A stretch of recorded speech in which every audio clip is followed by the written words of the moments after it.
रामैया डोसा की दुकान और रंगैया समोसा की दुकान लगाकर बाजार में एक दूसरे के सामने कई साल से दुकान लगाकर चला रहे हैं। अब इन दोनों की एक दूसरे के साथ बिल्कुल नहीं जमती। रंगैया को हमेशा जलन होती थी कि रामैया उससे ज्यादा कमा रहा है। और इतना ही नहीं, हमेशा कोई ना कोई बात पे रामैया से लड़ते रहता है रंगैया। ऐसे उन दोनों के बीच में बहुत ज्यादा नफरत था। एक दिन शहर में पढ़ रहे रामैया का बेटा रमेश घर आता है। अगले दिन वो अपने पिता के बाजार में लगी दुकान के पास आता है।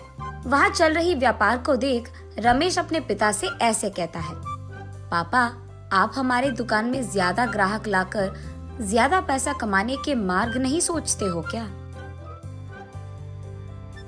अब जितना मेरा सोच है उसी में चल रहा है बेटा।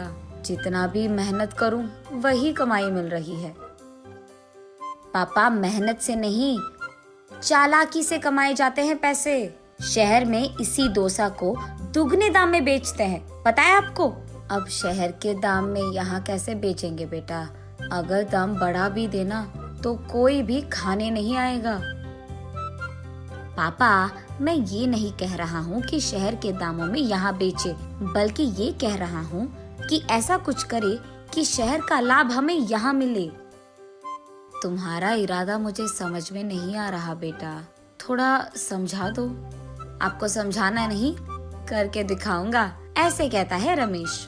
रामैया देखते ही रहता है कि रमेश कह क्या रहा है। और इतने में रमेश उनके दुकान के बाहर एक बोर्ड डालता है। उस पे लिखता है कि हमारे दुकान में जो भी ये स्पेशल डोसा खाएगा उसको 10 साधारण डोसा फ्री में मिलेंगे, और जो भी डोसा आप खाओगे उसके भी पैसे नहीं देने पड़ेंगे। पर अगर स्पेशल डोसा खा नहीं पाए तो 10 डोसा का पैसे देना होगा, ऐसे लिख देता है।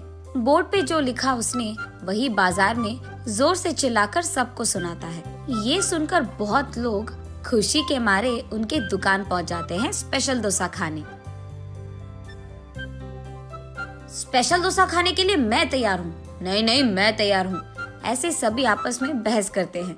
तब रमेश उनके दुकान के बगल में एक बड़ा सा टेबल और चेयर लगाकर जो भी इस प्रतियोगिता में शामिल होना चाहते हैं उनको एक के बाद एक इस कुर्सी पे बैठना होगा, ऐसे कहता है।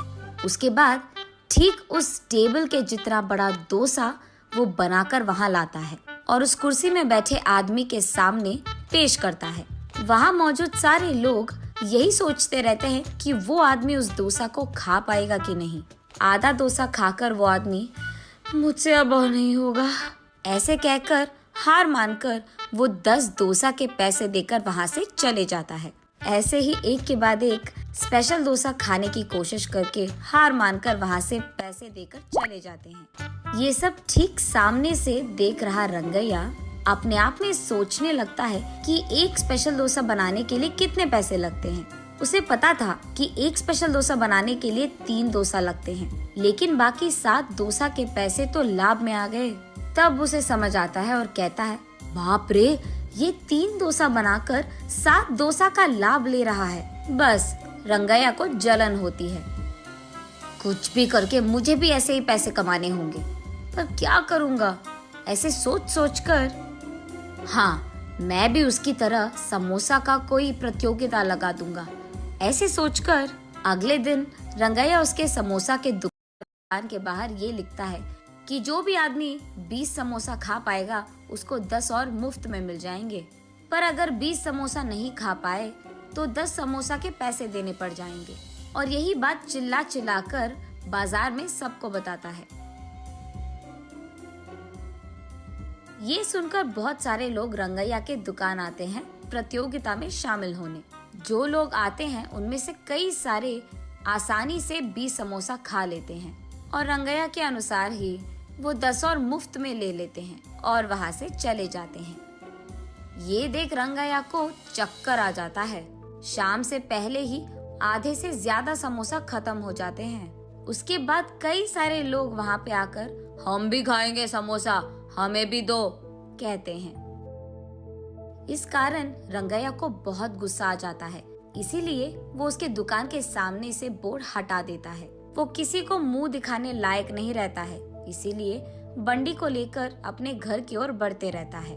आज तो मैं 1 भी रुपए नहीं कमाया और उल्टा जो भी समोसे थे वो भी बेच दिया मुफ्त में। उसे चक्कर आकर वो नीचे गिर जाता है। आंखें खोलने पर रंगैया एक अस्पताल के बेड पर रहता है।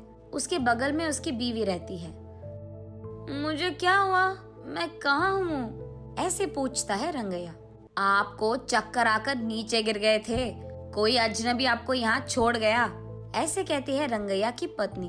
छा, आज सब कुछ नष्ट ही हो गया, सब बुरा हो रहा है। अरे क्या हुआ जी, आप इतने गुस्से में क्यों हो? वैसे आप शाम तक घर की मुंह भी नहीं देखते हैं, लेकिन आज दोपहर से पहले आपके समोसे खत्म हो गए और आप घर भी आ रहे थे, इसलिए वो जो कुछ भी हुआ अपने बीवी को समझाता है। हाय भगवान, मेरा मूर्ख पति, आप बस ये सोच रहे थे कि कितने डोसे बेचने पर उनको कितना लाभ मिल रहा है, लेकिन आपने एक बार भी ये नहीं सोचा कि कितने योग्यता शुरू करने से पहले आपको ये सब सोचना था। आपने सोचा भी नहीं, ये तो होना ही था।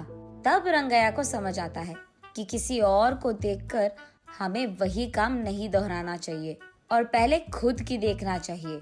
कुछ करने से पहले 100 बार सोचना भी चाहिए, तब हम सब खुश रह पाएंगे। ये समझता है रंगैया।